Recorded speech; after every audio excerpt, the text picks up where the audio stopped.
Bonjour à tout le monde. Bon, aujourd'hui, on va se faire une petite vidéo, un petit montage d'un sous-pente en placo. Voilà. Bon, allez, on attaque. Notre sous-pente, c'est une fermette classique. Voilà, comme ça. Ce qui est plus simple à poser, c'est suspente qu'une toiture, une vieille fermière où les poutres, il n'y en a aucune qui est droite ou que ça ressemble à des branches. Ça va aller assez rapidement pour qu'en fait, comme les planches, elles sont toutes bien droites, on va pouvoir d'entrée faire nos angles à 90 pour nos suspens. Ça, je vous explique après. Alors, dans un premier lieu, on va commencer à mettre nos fourrures. On va commencer par une en haut, qui va être, attendez, je prends un petit bout de machin là. Voilà. Alors, on va commencer par faire un alignement de fourrure qui va être là, ça va être notre départ. Et après, on va se décaler tous les 50, jusqu'à ce niveau-là. Nous, ce qui nous concerne, c'est ce pan de mur ici. Alors, on fixe le laser, on se fait un point, je vais faire une arrivée de placo pour voir où ça arrive, le placo, et on va fixer, on va mettre à peu près le niveau de la première surpente, mettre le laser, et le laser va nous définir sur toute la longueur les points où se trouveront nos suspens. Bon, allez. Là où j'ai fait le trait, à ce niveau-là, c'est là où va s'arrêter mon placo. Du coup, on va mettre une fourrure, allez, on va mettre 3 cm plus bas.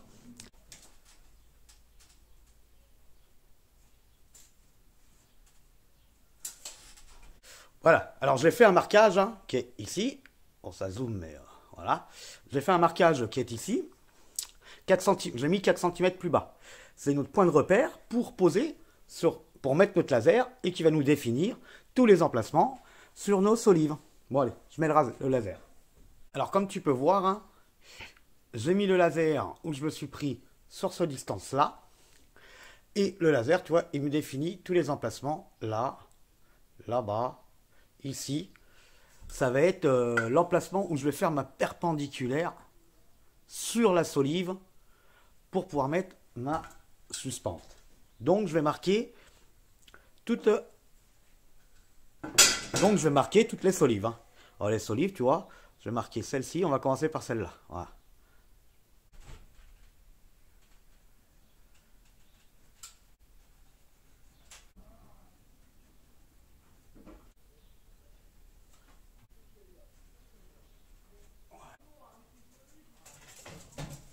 Je refais un marquage à 50, qui se situe ici, et je viens aligner mon laser dessus.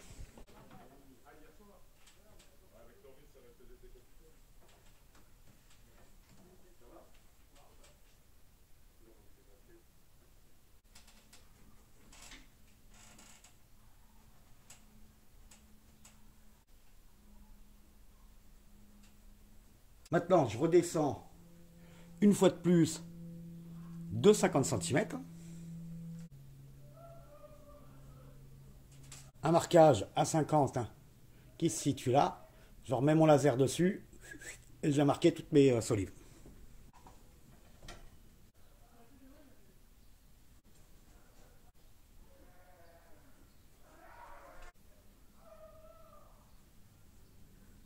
Je reviens faire une dernière mesure. Je vais baisser un peu. On a le laser en pleine gueule là. Voilà. Je reviens faire une dernière mesure pour ma fourrure, pour le placement de ma fourrure qui va être en bas, ici. Alors je la remets encore à 50 de mon dernier repère.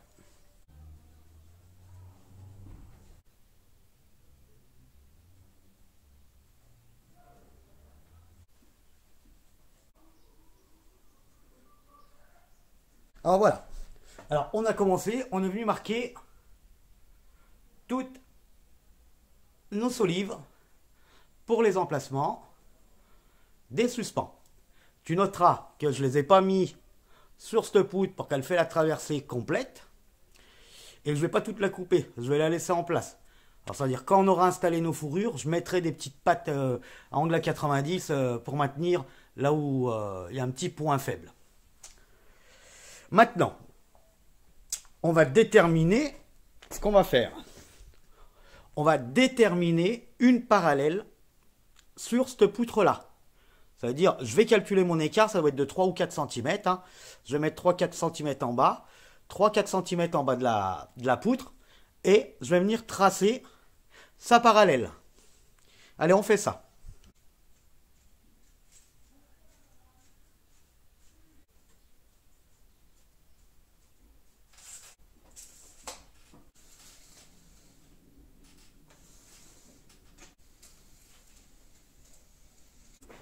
Or, du coup, la parallèle de ma poutre est tracée. Pour pouvoir reproduire cette parallèle sur le mur opposé, on va commencer par tracer une parallèle du bord de mes soupapes.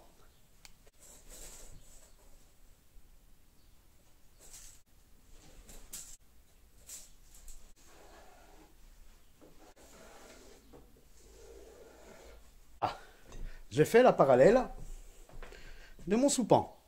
Alors, je n'ai pas pris un grand écart par rapport au bord de mon soupan, du fait qu'en fait, quand je vais poser mon laser, ça me définira directement le point là-haut. On le fera après. Alors maintenant qu'on a posé notre parallèle, on va déterminer maintenant la perpendiculaire de cette parallèle à angle 90, quand on en a besoin. Alors pour ce faire, j'utilise mon laser.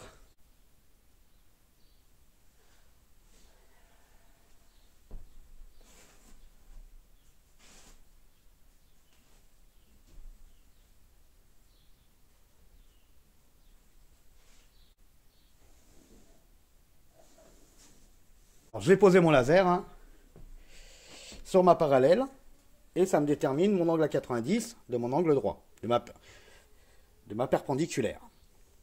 Je laisse mon laser comme ça, c'est pour ça que je ne voulais pas tracer plusieurs parallèles. Et ça va me déterminer, tu vois, parce que ça fait l'aplomb et ça va me déterminer par rapport à ma parallèle de ma poutre, ça va me déterminer un point qui est ici. Du coup, je monte un petit peu mon laser en hauteur. En fait, c'était pour avoir l'aplomb ici. Tu vois, comme mon aplomb il tombait là, et après prendre une mesure avec le décroché, c'est pas terrible. Donc, alors j'ai remis mon laser sur la perpendiculaire, sur la parallèle. J'ai fait avec l'aplomb un point qui se situe ici. Voilà. Et maintenant, on va mesurer de ce point à la ligne de mon laser. Alors pourquoi la ligne de mon laser? Parce que je sais que mon laser est droit. Là, le sol, si je prends la hauteur sol, mon point de repère, si mon sol n'est pas droit, ça va me fausser ma cote. C'est pour ça, je mets mon laser en aplomb en bas, ça me donne mon horizontal bien droit. Et par rapport à cette horizontale, je viens prendre la mesure de l'intersection de l'horizontale et de la perpendiculaire ici, à mon point de repère.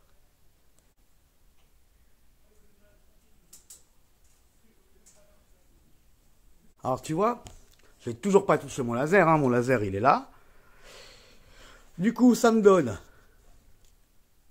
ma verticale, mon aplomb de la verticale, la même que là-bas, pour qu'on est aligné sur la parallèle. C'est-à-dire, j'ai à peu près, sauf si la charpente n'est pas droite, mais là, je suis sur la bonne cote. Logiquement, je devrais à peu près avoir la même cote si elle a bien été posée. Maintenant, ce que je vais faire, comme j'ai ma mesure, je viens mesurer du côté opposé, de l'aplomb qui est ici, à la verticale haut, la mesure que je viens de prendre, qui va me déterminer mon premier point.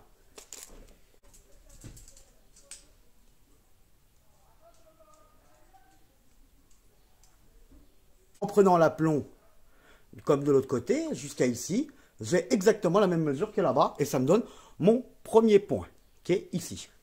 Maintenant, ce qu'on va faire, hop, là je te retourne.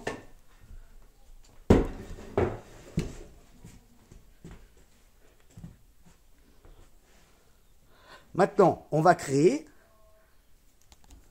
sur la poutre un deuxième point un peu plus haut. On va se recréer une nouvelle parallèle à peu près qui correspond sur ma hauteur. Tu vois, ma hauteur elle est là. Si je mets à peu près l'aplomb, bah de toute façon on met le laser. Hein. Mais il me faut une autre parallèle. Hein. On va dire à peu près ici. Du coup, on va recréer une parallèle à ce niveau-là. Voilà. Donc, je recrée une parallèle par rapport à mon bord là-bas.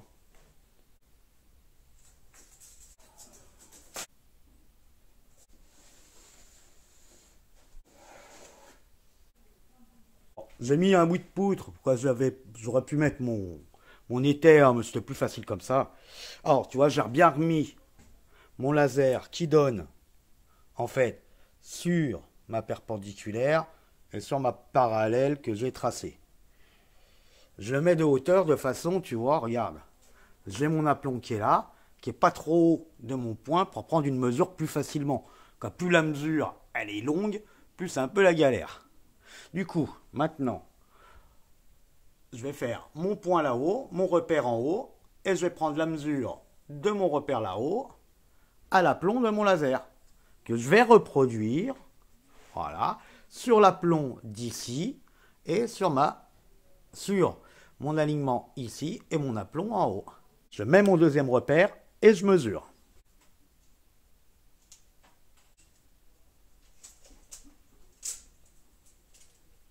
Alors maintenant, hop là, que j'ai ma mesure, je la reproduis sur le mur opposé.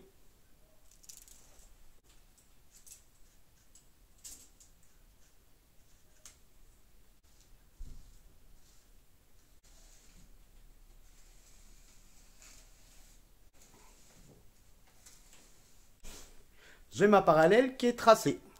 Alors ça, c'est la parallèle qui est exactement la même que mon côté opposé. Et puis je vais te dire, hein, la charpente, elle est pas si mal posée. Pourquoi je crois que j'ai mis 4 là et j'ai bien 4 là-haut. Comme j'avais pas ma règle assez longue, j'ai mesuré mon point à la charpente, ça faisait 4. Mon point mort bas à la charpente, ça faisait 4. Donc j'ai fait un intermédiaire à 4 pour pouvoir tracer. Alors je t'explique. Regarde bien. Voilà. Je te mets une suspente. Alors, la suspente, ici, ça donne la verticale. Et là, en fait, tu as l'axe. Regarde, tu vois. Tu as bien l'axe bien central de ta suspente. Et tu as ta verticale qui est entre les deux creux ici. Qui va donner l'angle. Alors, quand tu as une charpente comme ceci. Alors, je vais te faire voir la première solution. La première solution, comme la charpente, elle est... Tu vois, tous les bois, c'est des bois droits. Hein, c'est-à-dire, on peut mettre une équerre dessus. Alors, tu vois, mon équerre, moi, elle est un petit peu trop grande par rapport à l'intérieur des solives. Hein. Ça veut dire, tu vois, j'ai coupé un petit bout de carton qui est bien à l'équerrage. Tu vois, ça fait une petite équerre. Pour faire tes suspentes de départ, hein, tu viens ici, sur la marque que tu as fait. Tu y poses ton équerre bien d'aplomb. Voilà.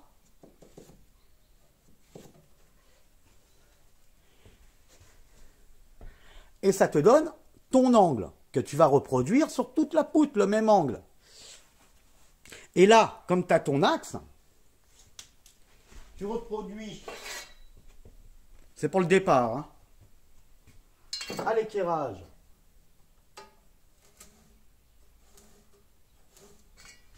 La perpendiculaire opposée, tu viens mesurer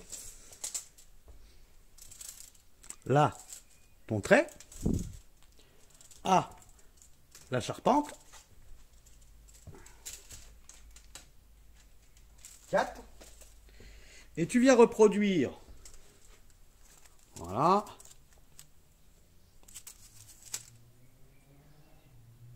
d'ici, tu vois, de la verticale là, t'es 4 cm.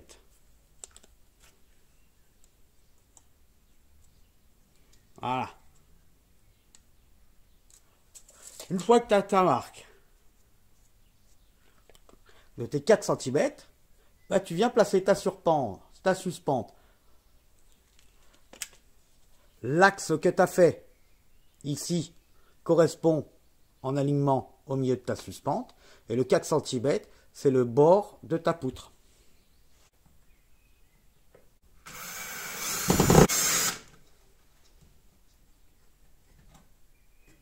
la mesure qu'on a pris de mon trait à la poutre, 4 cm, on le reproduit sur l'axe ici, sur ta suspente, et tu l'alignes sur le bord de la poutre.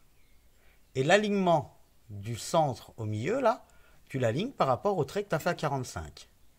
Tu reproduis cette opération en haut.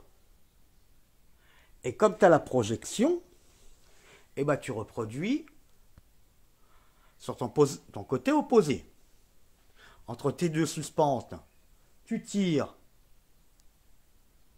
un fil de pêche. Et là, après, en créant tous tes angles à 45, tu as juste à glisser ta suspente pour qu'elle vienne se caler dans le fil de pêche, dans le petit creux ici.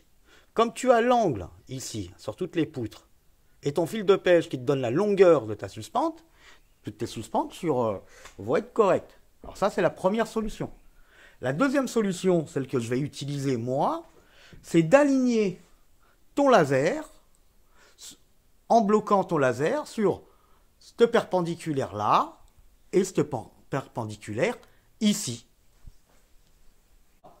Mon astuce à moi, c'est de mettre le laser. Alors, pour pas te faire chier, pour que je peux te dire que je me suis fait chier à comprendre comment placer le laser, hein, une fois que tu lui as donné ton angle, hein, tu vas chercher plus loin dans la charpente pour tu vois qu'il puisse se rapprocher le plus près possible, et tu te mets le plus près possible de ta première parallèle, tu vois, presque à ras le mur. De façon, tu vois, parce que si tu te mets au milieu, il va falloir que tu règles non seulement le côté là, mais le côté opposé en même temps, c'est un peu galère. Que là, tu te fixes bien sur celui-là, t'as pas beaucoup d'écart quand tu le bouges par rapport à celui-ci. Voilà. Alors tu vois, là, je suis parfait sur la ligne que j'ai faite. Ça, c'est ma reproduction. Et ça, c'est ma parallèle de départ. Alors maintenant, l'effet, il est simple, hein. Tu reviens ici, par exemple, tu vois, sur ton marquage que tu as fait au départ de tes suspens, tu viens faire un petit trait là. Et par rapport à ce petit trait, tu viens prendre ta petite équerre, hop là, que tu viens mettre comme ceci, et tu viens tirer, hop, et tu viens tirer l'angle à 90. L'angle à 90, il va te servir de ton axe intérieur. Tu viens fixer, alors là où il y a tes trous, tu vois, sur ton trait. Et là, tu viens sortir, tu vois, ta fourrure et tu viens la placer comme ça. Voilà, en respectant l'axe. Voilà. Et là, tu viens la visser.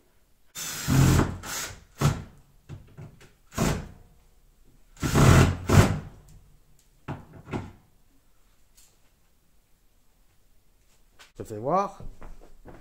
Alors regarde. Tu vois, alors la fourrure, hop là, elle est traversée par le fil vert ici. Et mon axe, qui est là, à 45, est bien sur l'alignement. Voilà. Du milieu de ma fourrure. Bon, maintenant, on va refaire à tous les emplacements que j'ai notés.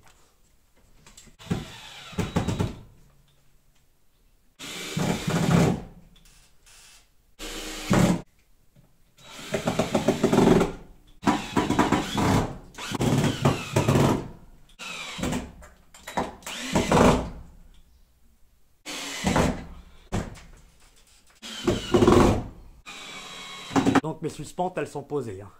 Tu vois, je sais pas si tu vois bien. Tac. Voilà, elles sont toutes posées. Tout axé par rapport à mon laser. Voilà. Bon, la prochaine étape. La prochaine étape, il va falloir que je mette l'isolation entre chevrons. Hein, c'est pas un truc compliqué. Après, là, comme c'est pas une habitation, il va y avoir un multicouche par-dessus. Et après, on mettra les fourrures et les placots. Voilà. Alors, j'ai pas fait une vidéo pour mettre de la laine de verre. Hein. La laine de verre, tu vois, tu coupes des bandes, hein, puis tu les glisses dans tes entre tes solives. Hein. Et comme j'avais pas beaucoup de place, et c'est une petite pièce, hein, puis il faut qu'elle fasse dans les 9 mètres carrés, hein, j'ai été y mettre un monocouche. Hein. Et tu vois, si tu regardes bien, hein, c'est pas un petit, hein, c'est vraiment un gros. Hein.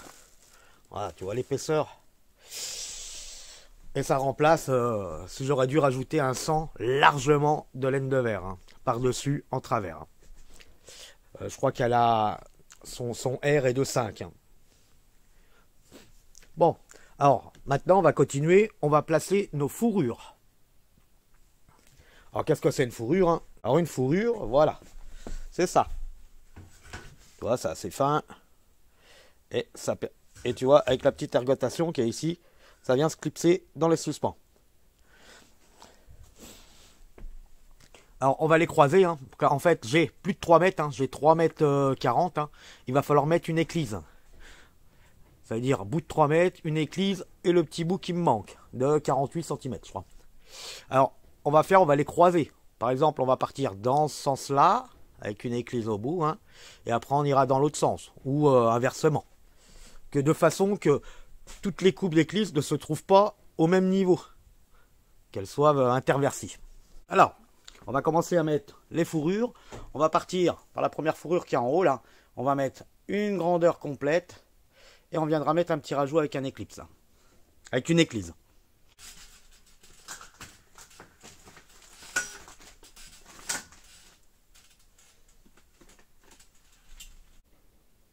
Alors une éclisse c'est ça. Hein. T'as vu, c'est un petit rajout que tu mets sur le bord là pour rajouter le bout. Alors il y a un sens pour la mettre. Hein. Alors pour la mettre, hein, tu la mets pas comme ça. Voilà, tu la mets pas. Attends, je sais pas si je vais bien. Voilà, tu la mets pas comme ça. Hein. Tu la mets dans ce sens-là. Dire le haut vers le haut. Par rapport à l'autre, tu vois.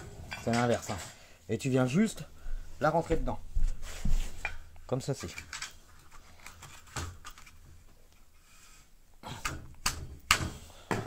Voilà. Et là, tu viens rentrer le côté opposé.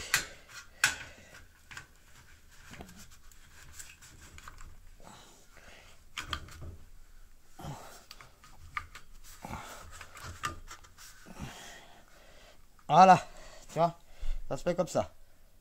Maintenant, on va pouvoir mettre notre longueur. Allez.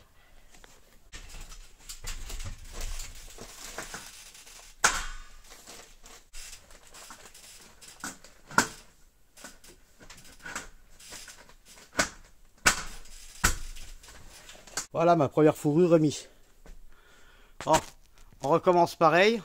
On met une grande. Alors on a mis une complète. On a commencé d'ici. On a mis un petit bout de rajout là.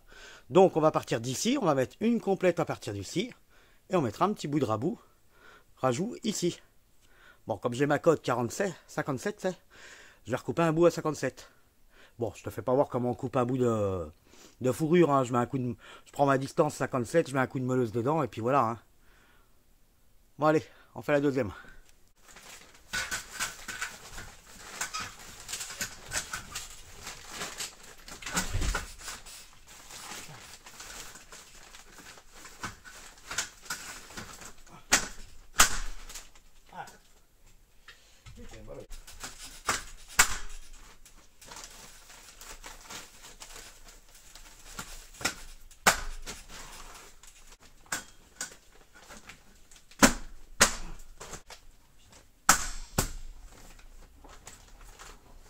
Bon du coup, alors, ma deuxième alignement de fourrure est posé. Hein. On va poser le troisième alignement de fourrure sur mes suspens. Donc, alors, ma coupe a été de ce côté. Ce coup-là, je vais la mettre de ce côté, ma petite coupe.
Voilà. Du coup, c'est posé. Maintenant, il n'y a plus qu'à mettre les plaques de placo. Alors, j'ai coupé ma plaque. Hein. Alors, comme c'est du sous-pan, on va utiliser un rabot à 45. Je le place ici, dans le sens que je veux mon rabot. Voilà. Et regarde, si tu vois. Voilà.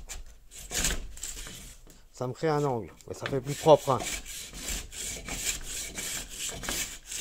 Voilà. Tu vois, ça me fait un petit coup à déporter pour pouvoir poser la plaque. Ce que je vais faire, et ben tiens, je vais le faire, mais il me faut mes deux mains. Alors t'en mets un sur le côté là, puis sur l'autre côté, tu vois, j'avais déjà fait l'autre côté. Hein. Tu vois, je suis en biseau là. Allez.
Alors, toi, je me fais un petit peu chier. Parce ce qui est important, c'est l'alignement du haut. Voilà. Que ça soit bien au même niveau pour pouvoir faire une bande bien droite, quoi, et bien propre. Car si tu les décales en haut, hein, c'est le bordel après. Bon, allez, on finit de mettre ce plaque, on met les vis.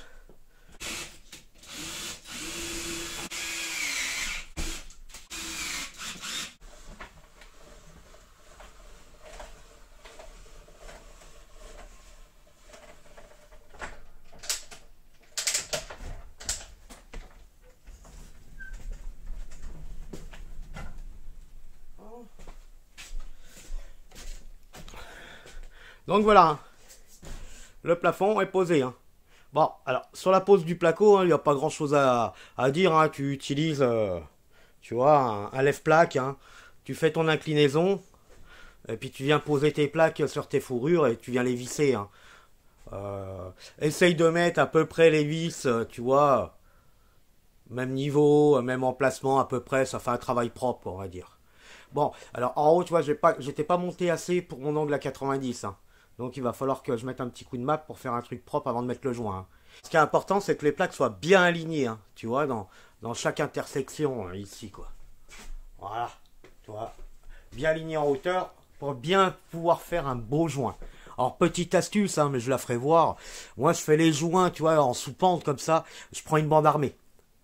Franchement, si tu veux un travail propre et droit, prends une bande armée. Hein. Si tu l'as fait à la papier, tu vas te... Bon, c'est faisable, hein, mais tu te fais plus chier, quoi. Surtout si t'as pas l'habitude. Bon, sur ce, hein, je vous souhaite un bon bricolage. Hein. Tchuss, hein. Bon, je viens de finir le montage. Hein,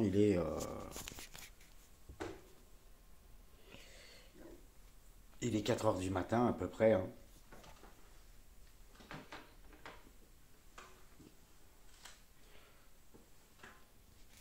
Petite dédicace à Pépé. Hein. Tiens, pour mes amis belges. Eh, tchuss. Bon bricolage.